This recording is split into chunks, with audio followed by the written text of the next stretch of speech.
Good morning, everybody. It's Mr. Berkey. I'm so excited for our Wednesday. I'm going to go ahead and start going through our lesson for today. Let's go ahead and read the directions together. When I say go, I want you to start reading with me. Ready, set, go. 1. Watch the video. You're already doing it. Great job. 2. Open the 5/19 Finding Parts of Speech Google document. Wow, where is that? Right here. Awesome. 3. Follow the directions on the Google Doc. Use 4/19 help and nouns, verbs, adjectives to look at definitions of our vocabulary words and parts of speech. So where you'll be looking, you can click right here on nouns, verbs, and adjectives, and right here on 4/19 help with definitions.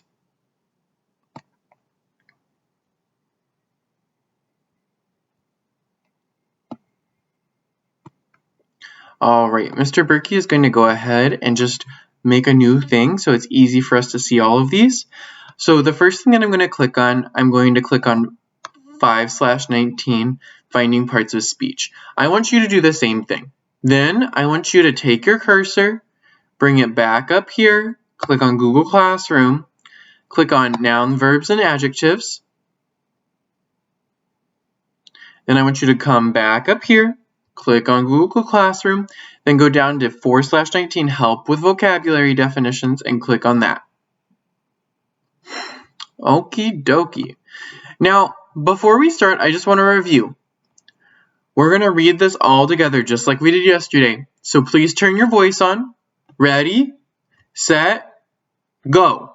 A noun is a person, place, or thing. Examples, Chauncey, GLA, or apples. A verb is an action, doing something. Examples, running, jumping, or swimming. Ooh! Adjective, a describing word. Examples, purple, happy, scared.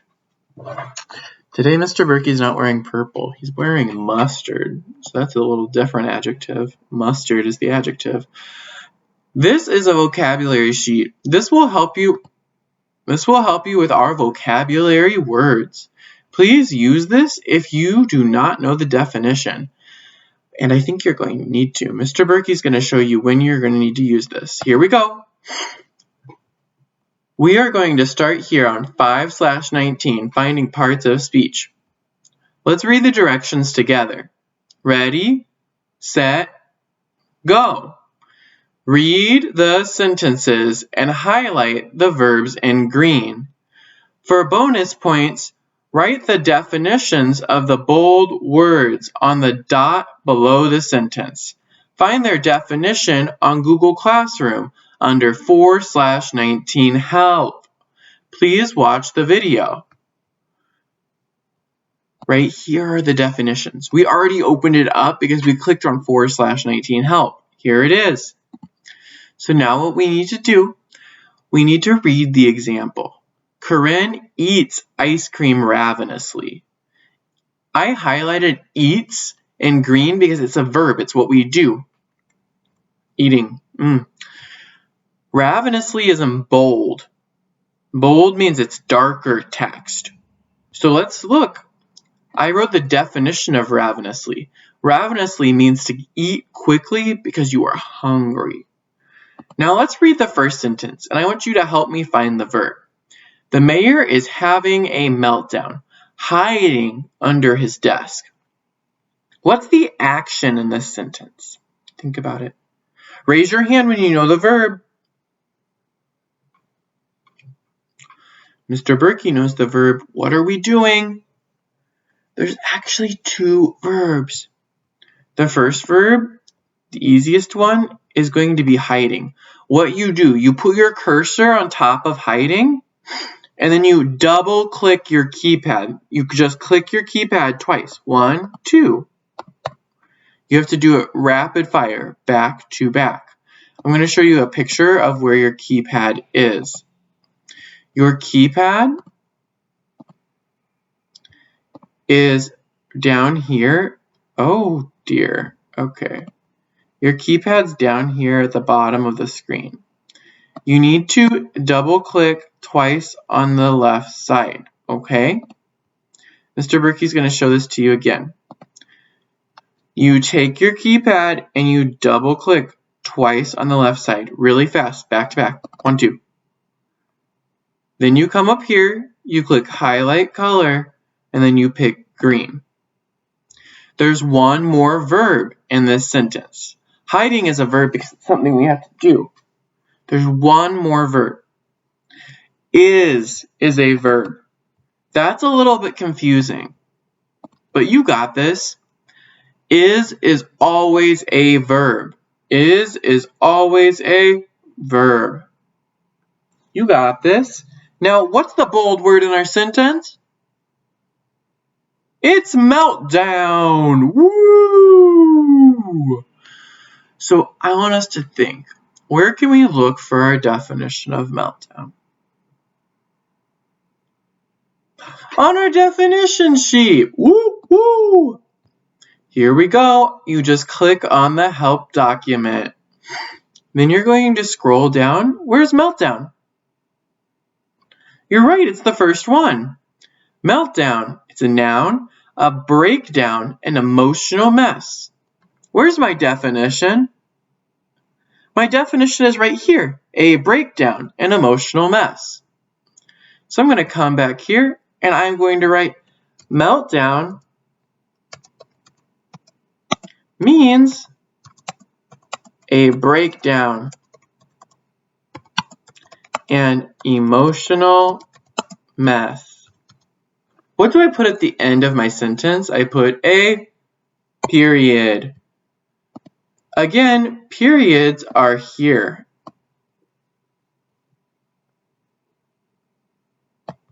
I'm going to show you where that period is. It's right here, okay?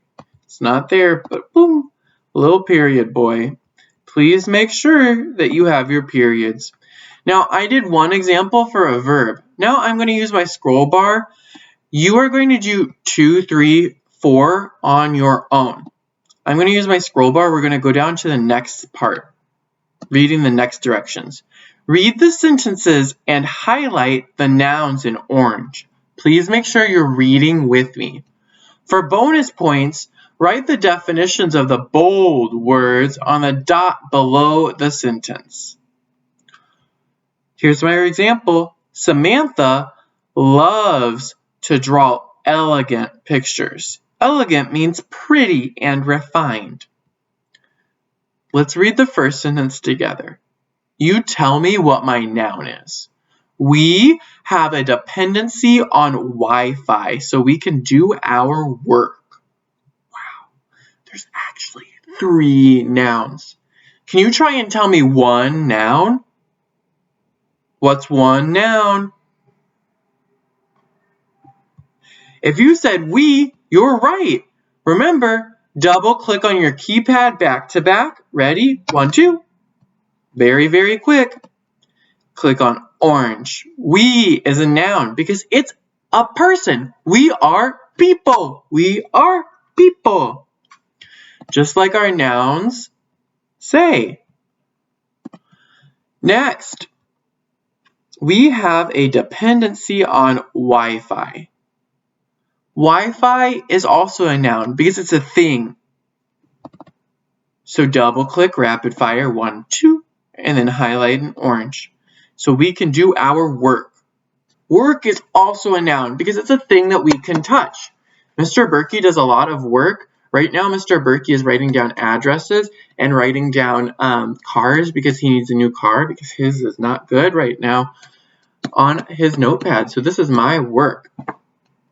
So work is going to be highlighted in orange. Double click, 1, 2, and then go ahead and highlight. Now let's look on our vocab sheet for dependency. What part of speech is dependency? It's also a noun. What? What? So we're going to come back here. We're going to double click on dependency. Ready? 1, 2. Make it orange. And then we need to write the definition of dependency. We need to start with dependency. Remember to start with a capital letter. The way that we start with a capital letter, again, is going to be coming here, clicking on the Shift button, and then clicking on the letter that we want to capitalize. Mr. Berkey already finished the sentence. Dependency means the need for something in order to live. He put his period at the end. I'm going to finish up one more example from the last part. Ready? Read this last direction with me. Ready, set, go. Read the sentences and highlight the adjectives in pink. For bonus points, write the definitions of the bold words on the dot below the sentence. Ready? Read the example with me. Nathan sprints to his extravagant home. Sprints means to run really fast. Extravagant is describing the home. It's describing the home. Let's read this first sentence. Aiden discouraged me from breaking the shiny glass. Where's the adjective? Where's the describing word? Adjective. If you said shiny, you are correct. Shiny is describing the glass. Shiny is describing the glass. Now we need to double click on shiny. Ready? 1, 2. Come up here, click, and then click pink. Now let's look for the definition of shiny. Going up to our definition sheet, going down, scrolling down. What word are we looking for? Discourage. Discourage is all the way at the bottom. To warn against doing something. The definition of discouraged is to warn against doing something. The definition of discouraged is to warn against doing something. Discouraged means to warn against doing something. What goes at the end of our sentence? A, period, A, period. Awesome. If you have any more questions about how to do this, please let Mr. Berkey know. Have a great rest of your day and good luck with this. I left my number in the messages if you need help. Bye-bye.